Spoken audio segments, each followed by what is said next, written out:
Yes bank business loan.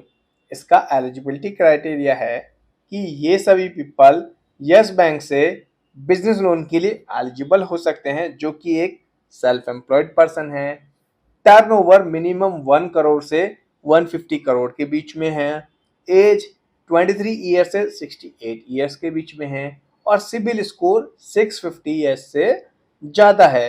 अगर applicant इन basic criteria को match करता है तो वो यस बैंक से बिजनेस लोन के लिए एलिजिबल हो सकता है। अब लोन क्राइटेरिया यानी कि अगर पर्सन एलिजिबल है तो उसको यस बैंक से जो बिजनेस लोन मिलेगा उसमें क्या क्राइटेरिया रहेगा।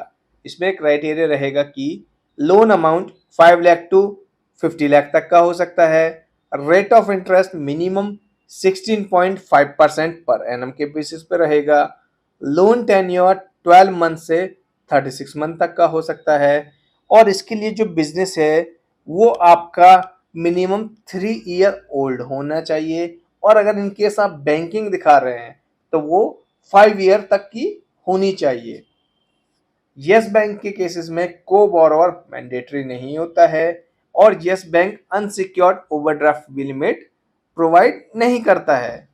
अगर बात की जाए लोकेशन कवरेज की तो ये केवल सेंट्रल दिल्ली से 60 किलोमीटर तक की रेंज को कवर करता है, यानी कि यहीं के एप्लीकेंट्स को लोन प्रोवाइड करता है और इसका जो कंफर्मेशन टाइम पीरियड है वो 1 डे का है और डिसबर्समेंट का जो टाइम पीरियड है वो 6 डेज का है।